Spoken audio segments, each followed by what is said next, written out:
धनात्मक पूर्णांक positive integers, तो ये होता क्या है? तो इसका परिभाषा है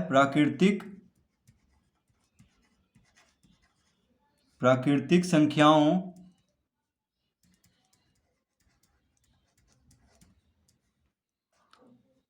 एक, दो, तीन, चार, पाँच, 6, 7, 8, 9, 10 और इस तरह से आगे बढ़ते जा रहा है, यानी 11, 12 इस तरह से अनंत तक ये बढ़ते जाएगा। तो प्राकृतिक संख्याओं 1, 2, 3, 4, 5, 6, 7, 8, 9, 10 डॉट डॉट डॉट को धनात्मक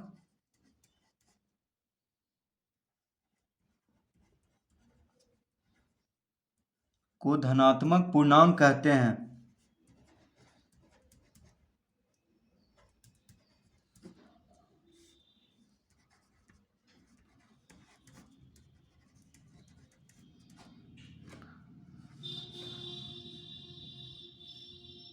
तो धनात्मक पूर्णांक संख्या रेखा पर आता कहाँ पे है? तो देखिए एक संख्या रेखा हम यहाँ पे पहले बनाएंगे इस तरह से।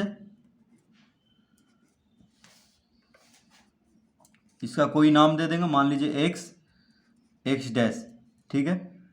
बीच में शून्य, तो शून्य के दायां तरफ होता है धनात्मक पूर्णांक, सब बराबर दूरी पर होगा, यानी 1, 2, 3, 4, 5, 6 इस तरह से ये बढ़ता जाएगा। और शून्य के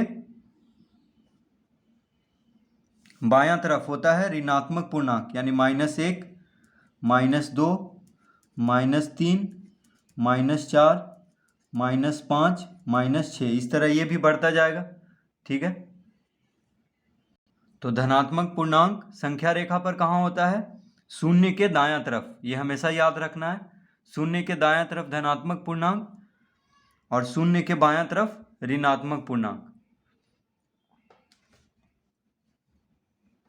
अब ऋणात्मक पूर्णांक क्या होता है?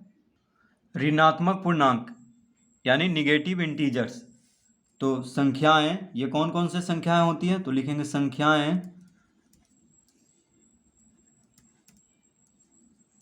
-1, -2, -3, -4, -5, -6, -7, -8, -9, -10 डॉट डॉट डॉट, यानी इस तरह से ये अनंत तक बढ़ता जाएगा। तो इन सब संख्याओं को क्या कहते हैं? को ऋणात्मक पूर्णांक कहते हैं। ऋणात्मक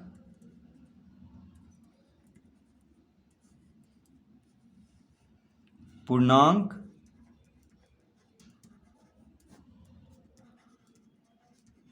कहते हैं, ठीक है। तो ऋणात्मक पूर्णांक का ये परिभाषा हो गया। अब संख्या रेखा पर इसको हम किस तरफ दर्शाते हैं? तो देखिए एक संख्या रेखा बनाएंगे,